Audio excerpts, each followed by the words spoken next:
ఇది జయశంకర్ భూపాల్పల్లి డిస్టిక్లోని దమ్మనపేట విలేజ్ అండి. సర్దార్ సర్వాయి పాపన్న గారి విగ్రహం. వీర పోరాట మల్లయోధుడు అండి. ఈయన గౌడ్లకు ఒక ప్రతినిధి. ఆయన దేవునిగా కొలిచి ఆయన విగ్రహాన్ని ప్రతిష్ఠించుకోరు. ఇక్కడ దమ్మనపేట చెరువు కట్ట, అక్కడ కేసీఆర్ కట్టించిన రైతు వేదిక. రైతులందరూ ఇక్కడే అమ్ముకోవాలని చెప్పి కట్టించిండు. కానీ ఇప్పుడు పాపం పనికి రాకుండా పోయింది. కానీ పనికి వస్తుంది ఎప్పుడో ఒకప్పుడు. అక్కడ గ్రామ పంచాయతీ అండి. ఇక్కడ అమ్మవారి రేణుకెళ్ళమ్మవారి టెంపుల్ అండి. చాలా బాగుంటుంది రేణుకెళ్ళమ్మవారి టెంపుల్.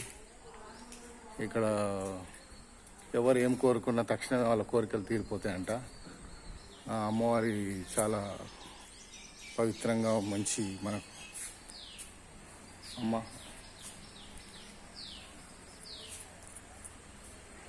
ఇక్కడ గౌడ్ గారు ద్వారపాలకుడిగా నిలబడ్డాడు. ఇక్కడ వచ్చేసి మన అమ్మవారిని చూడండి.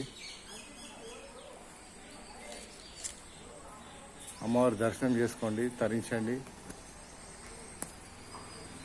అమ్మవారిని ఏం కోరుకున్నా మీకు కోరిన కోరికలు కొంగు బంగారంలో తీరుస్తాయంట. అమ్మవారిని ఒకసారి దర్శనం చేసుకోండి. అమ్మ తల్లి సర్వేజాం సుఖినో భవంతు. మీ దర్శనం చేసుకున్న వాళ్ళకి అందరి కోరికలు తీర్చాలని నా యొక్క విజ్ఞప్తి. అమ్మ తల్లి మీ దర్శనం చేసుకున్న వాళ్ళందరి కోరికలు తీరవాలను. సర్వే జనాం సుఖినో భవంతు. ఓం నమః శివాయ.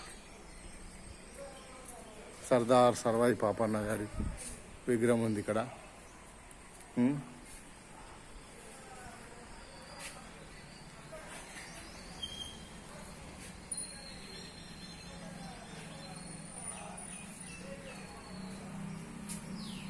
జై సర్దార్ సర్వాయి పాపన్న గౌడ్. ఇక్కడ పక్కనే కళ్ళు కాంపౌండ్ అండి. పక్కనే కళ్ళు కాంపౌండ్, కళ్ళు తాళ్ళు. ఈ కళ్ళు కాంపౌండ్ చూస్తారా?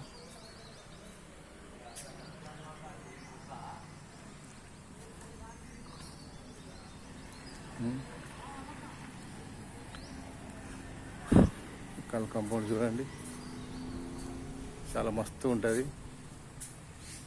ఇక్కడ కళ్ళు తెలంగాణలో #1 ఫేమస్ కళ్ళు అండి ఇక్కడ. ఎందుకంటే ఈ కళ్ళు చాలా తీయగా, సమ్మగా, స్వీట్గా, టేస్టీగా మస్తు ఉంటుందండి. కానీ ఒక్క లొట్టి తాగితే పడిపోతారు, జాగ్రత్త. ఈ కళ్ళు అంత ఫేమస్ తెలంగాణలో. కళ్ళు #1 అంటే నేను మాట్లాడుతుంటే అర్థం చేసుకోవాలి మీరు కళ్ళు ఎంత పవర్ఫుల్లో. ఓకేనా? Bye bye, see you.